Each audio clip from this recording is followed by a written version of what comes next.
लेकिन हमने ऑफर ठुकराया तो वो बौखला गए। वैसे आपको बता दूं, तेलंगाना राज्य में विधानसभा चुनाव 30 नवंबर को होगी वोटिंग। इसके लिए सुरक्षा में भी 2.5 लाख कर्मचारी तैनात किए जाएंगे और बाकी 4 राज्यों में आपको पता विधानसभा चुनाव कंप्लीट हो चुके, 3 तारीख को नतीजे आएंगे। चलिए बड़ी खबर देखिए, चीन में फैल रही फेफड़े फुलाने वाली रहस्यमयी बच्चों की बीमारी को लेकर बड़ा अपडेट सामने आ रहा है। क्या ये कोरोना जैसी संक्रामक बीमारी है? क्या ये भारत में भी फैलेगी? स्वीडिश के डॉक्टरों की तरफ से कुछ इसी तरह के सवाल जवाब किए गए। तो अभी फिलहाल दुनिया के एक्सपर्ट का यह कहना है कि डरने की, चिंता करने की कोई जरूरत नहीं है, लेकिन फिर भी सावधान जरूर रहना पड़ेगा। भारत के स्वास्थ्य मंत्रालय की तरफ से भी इस बच्चों की रहस्यमयी बीमारी को लेकर 6 अहम निर्देश जारी किए गए हैं सभी राज्य सरकारों को, जिसके बारे में मैंने आपको अपडेट कल ही बताया था ना। अस्पतालों में बेड वगैरह की कमी ना हो, एंटीबायोटिक्स, ऑक्सीजन प्रॉपर रखें, ये आदेश दिए हैं सरकार ने। और WHO ने भी इस संबंध में एक गाइडलाइन जारी की है, जिसके कुछ पॉइंट आप देख सकते हैं। और बाकी चीन में फैल रही इस बीमारी को लेकर राजस्थान राज्य में भी अलर्ट जारी हो चुका है। मशीनरी की जांच समेत ऑक्सीजन, बेड और दवाइयों के इंतजाम करने के निर्देश दिए सरकार ने। और देखिए, वुहान वायरस को लेकर भारत के डॉक्टर और एक्सपर्ट भी अलर्ट हो गए हैं। मेडिकॉन 2023 में DMA ने भी खास प्लान बनाया है। ये देख सकते हैं आप, इस बीमारी के संभावित खतरे से बचने के लिए भारत में वैज्ञानिकों और एक्सपर्ट की टीम भी तैयार हो चुकी है, जिन्होंने वुहान वायरस पर चर्चा की। दिल्ली मेडिकल एसोसिएशन DMA द्वारा अब इस पर अनुसंधान किया जाएगा। सरकार का कहना है कि बच्चों की खांसी को हल्के में न लें। अगर कई दिनों से बच्चों को खांसी आ रही, बुखार आ रही, तो तुरंत डॉक्टर से चेकअप जरूर करवाएं, ठीक है ना। और चलिए खबर देखिए, कल देव दिवाली के त्योहार के मौके पर 21 लाख दियों से जगमगाई काशी नगरी। ये भव्य लेजर शो की कुछ तस्वीरें आप देख सकते हैं। PM मोदी बोले कि अद्भुत, अलौकिक और अविस्मरणीय भगवान शिव का रुद्र रूप भी दिखा लेजर शो में। चलिए अगली बड़ी खबर देखिए दोस्तों, चुनावी मतगणना को लेकर चुनाव आयोग की तरफ से कुछ नए नियम जारी किए गए हैं, जिसके मुताबिक इस बार वेरीफाई करने के लिए हर विधानसभा क्षेत्र के 5 मतदान केंद्रों की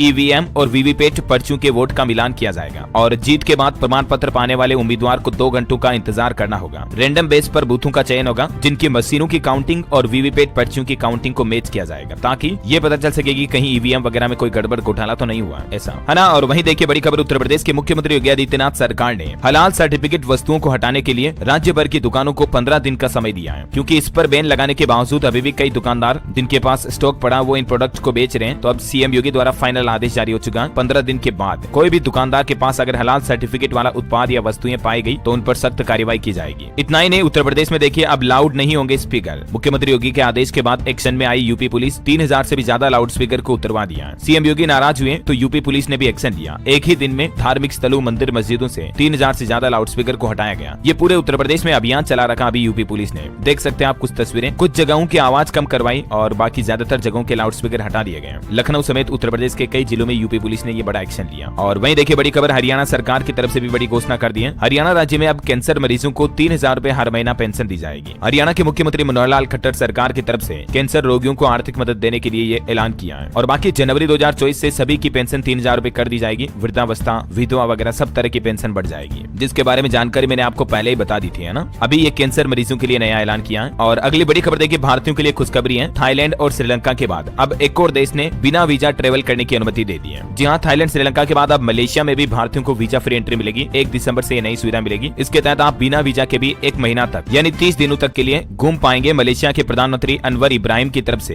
भारतीयों और चीनी नागरिकों के लिए यह घोषणा की गई है। वैसे हवाई यात्रियों के लिए भी बड़ी अच्छी खबर है। देखिए, एयरपोर्ट पर बाहर नहीं निकालना पड़ेगा आपका फोन, लैपटॉप वगैरह सामानों को जांच और चेक करवाने के लिए। और फिलहाल ये सुविधा दोस्तों बेंगलुरु एयरपोर्ट पर शुरू की गई है, जहां सिक्योरिटी चेकिंग सिस्टम को आसान किया गया है। और ऐसा सिस्टम लागू करने वाला ये भारत का पहला एयरपोर्ट भी बन चुका है ना। और वहीं देखिए, रेल यात्रियों के लिए रेलवे ने एक बार फिर से सूचना जारी की है। अगर आप ट्रेन में सफर करते दौरान गर्मा गर्म खाना मंगाना चाहते हैं ना, तो इसके लिए रेलवे ने व्हाट्सएप नंबर की सुविधा भी शुरू कर रखी है। रेल यात्री इस व्हाट्सएप नंबर पर मैसेज या कॉल करके फूड ऑर्डर कर सकते हैं। ये नंबर आप देख सकते हैं स्क्रीन पर। वैसे आप रेल मित्रा ऐप के जरिए भी चैट करके खाना ऑर्डर कर सकते हैं, ठीक है ना। और बड़ी खबर देखिए, शार्क टैंक के जैसे ही तमिलनाडु सरकार ने भी शुरू किया स्टार्टअप थमीजा रियलिटी टीवी शो। 200 करोड़ की फंडिंग का कमिटमेंट भी किया गवर्नमेंट ने। देश में बढ़ते स्टार्टअप और उद्यमियों को सपोर्ट करने के लिए चुनाव से पहले ये तमिलनाडु सरकार की तरफ से वाकई में अच्छा कदम उठाया गया। और बड़ी खबर आ रही दोस्तों, जनवरी से ही महंगी होगी मारुति, ऑडी और टाटा कंपनी की गाड़ियां। कंपनियों का कहना है कि इनपुट कॉस्ट बढ़ने के चलते ये रेटें बढ़ाने का फैसला लिया गया। और मारुति कंपनी तो तीसरी बार दाम बढ़ाने जा रही है इस साल। ऑडी की कारें जनवरी से आपको 2% महंगी मिलेगी। और इसी तरह से 1 जनवरी 2024 से मारुति सुजुकी वगैरह और भी कई कारें महंगी हो जाएगी। तो कहने का मतलब ये दोस्तों, अगर आप भी न्यू ईयर पर कार लाने का प्लान बना रहे हैं ना, तो आप जनवरी से पहले बुकिंग करवा ले, है ना। चलिए बड़ी खबर देखिए, मणिपुर के तांगखुल नगा संगठनों ने रैलियों पर रोक लगाई। कुकी संगठन ने सिलचर दीमापुर से इम्फाल को जोड़ने वाले हाईवे भी खोले। ये 12 दिन से बंद थे दोस्तों। कई महीनों से मणिपुर में अशांति थी, अब धीरे धीरे कानून व्यवस्था बहाल हो रही है। चलिए खबर है, हिमाचल प्रदेश में अब ट्रेकिंग पर फीस लगेगी। हर टूरिस्ट के लिए 200 रुपए एंट्री फीस देनी पड़ेगी। त्रिउंड ट्रेक पर एक दिन में 20 टेंट लगाने की ही परमिशन होगी। और बिहार राज्य में सरकारी अस्पतालों की टाइमिंग में भी बदलाव किया गया। अब सुबह 8 8 बजे से शुरू होगा रजिस्ट्रेशन। स्वास्थ्य विभाग ने ओपीडी सेवाओं को लेकर ये निर्देश दिया। ठंड के मौसम में बिहार में हॉस्पिटल अब जल्दी खुलेंगे। 8 बजे हॉस्पिटल ओपन हो जाएंगे, 9 बजे अस्पताल में डॉक्टरों को पहुंचना पड़ेगा। ठीक है, कुछ और टाइमिंग की डिटेल्स आप ये देख सकते हैं। और वहीं खबर देखिए दोस्तों, रामलला की आरती के लिए राजस्थान जोधपुर से 600 किलो घी भेजा गया। 11 रथों में 108 कलश घी के रखे गए, जिन्हें अयोध्या के लिए रवाना किया गया। 9 साल में ये घी जुटाया गया और इसका इस्तेमाल रामलला की प्राण प्रतिष्ठा के दौरान किया जाएगा। जनवरी में हवन पूजन दीपक वगैरह के लिए, है ना। ये देख सकते हैं आप कुछ तस्वीरें। घी के इन 108 कलशों को बैलगाड़ी में बैलों के द्वारा रथ में रवाना किया गया। 22 बैल खींच रहे हैं 11 रथ। चलिए बड़ी खबर है, न्यूजीलैंड में तंबाकू और सिगरेट पर लगे बैन को हटाएगी सरकार। इससे लोगों को टैक्स में राहत मिलेगी। 2022 में पिछले साल ही न्यूजीलैंड सरकार ने कानून पास किया था तंबाकू, सिगरेट, गुटखा वगैरह इन पर बैन लगाने का। लेकिन अब न्यूजीलैंड में युवा भी धूम्रपान कर सकेंगे, क्योंकि 1 साल भी नहीं टिका कानून। सरकार वापस अपना फैसला बदलने जा रही है। देखिए जरा। चलिए खबर देखिए आप, हरियाणा के नन्हे मयंक ने केबीसी में जीते 1 करोड़ रुपए। खुद मुख्यमंत्री मनोहर लाल खट्टर ने फोन करके मयंक को बधाई भी दी। अच्छा, इससे भी बड़ी हैरानी की बात पता है क्या, अभी इनकी उम्र सिर्फ 8 साल है यार। मतलब इस बच्चे की उम्र देखिए, 8 साल की उम्र में केबीसी में 1 करोड़ रुपए जीते। 8वीं कक्षा में पढ़ते हैं ये, लेकिन होशियार है, होनहार है बचपन से ही, तो इनका प्रमोशन हो गया कक्षाओं में भी। वाकई में मेनी कांग्रेचुलेशन मयंक को। हरियाणा के महेंद्रगढ़ के रहने वाले हैं। और अगली बड़ी खबर देखिए, पंजाब सरकार ने बुजुर्गों को तोहफा दिया है। निःशुल्क तीर्थ यात्रा योजना की शुरुआत हो चुकी है पंजाब में। गुरु नानक देव जी की जयंती थी कल, आपको पता होगा। इस मौके पर पंजाब सरकार की तरफ से ये योजना शुरू की गई। जैसे दिल्ली में अरविंद केजरीवाल सरकार द्वारा चलाई जाती है ना योजना, ठीक वैसे ही ये पंजाब में भी शुरू हो चुकी है। अमृतसर से नांदेड़ के लिए रवाना भी हुए श्रद्धालु। दूरी में केजरीवाल और मुख्यमंत्री भगवंत मान ने हरी झंडी दिखाकर बसों को रवाना किया। ये कुछ तस्वीरें देख सकते हैं। ओके, और अगली बड़ी खबर देखिए, ई कॉमर्स के जरिए हमारे देश में छोटे छोटे उद्यमी भी अब निर्यात यानी कि एक्सपोर्ट कर पाएंगे। सरकार की तरफ से नियमों को आसान बनाने का प्लान बनाया गया। अगले 6 सालों में 200 अरब डॉलर के व्यापार की उम्मीद है एक्सपोर्ट के जरिए। झारखंड सरकार की एक नई पहल देखिए, पेड़ लगाओ फ्री बिजली पाओ। इस योजना का लाभ लेने के लिए कुछ नियम और शर्तों का पालन करना होगा। दरअसल झारखंड सरकार शहरी क्षेत्रों में पौधारोपण को बढ़ावा देने के लिए ये नई योजना लेकर आई है, जिसमें प्रति वृक्ष 5 यूनिट मुफ्त बिजली मिलेगी। अगर आप एक पौधा लगाओगे तो आपको 5 यूनिट फ्री बिजली मिलेगी। हालांकि इसके बारे में कुछ शर्तें आप देख सकते हैं स्क्रीन पर। चलिए बड़ी खबर है, बिहार में ईद और बकरीद के मौके पर स्कूलों में 3 दिन की छुट्टियों की घोषणा कर दी है। हालांकि रक्षाबंधन और तीज पर अवकाश नहीं रखने से लोग बाग नाराज भी नजर आए बिहार की नीतीश सरकार से। दरअसल बिहार गवर्नमेंट ने साल 2024 की छुट्टियों का कैलेंडर जारी किया और इसमें कुछ त्योहारों पर छुट्टियां दी गई है। ये देख सकते हैं ईद के मौके पर कब कब हॉलीडे रहेगा। चलिए खबर है, 8 दिसंबर को उत्तराखंड देहरादून आएंगे प्रधानमंत्री नरेंद्र मोदी। अगले महीने यहाँ निवेशक सम्मेलन का उद्घाटन करेंगे। बड़ी खबर देखिए, हरियाणा में प्रदेश के 11 जिलों में 8 जनवरी से वयस्कों को लगेगा BCG का टीका। घर घर जाकर लोगों का सर्वे किया जाएगा। 18 से 60 साल तक की उम्र के चुनिंदा लोगों को ये टीका लगाया जाएगा। अभी तक ये टीका टीबी रोकने के लिए सिर्फ बच्चों को लगाया जाता था, लेकिन अब वयस्क लोगों को भी हरियाणा में टीबी की रोकथाम के लिए सरकार ये अभियान चलाकर टीका लगाएगी, है ना। इसके लिए हर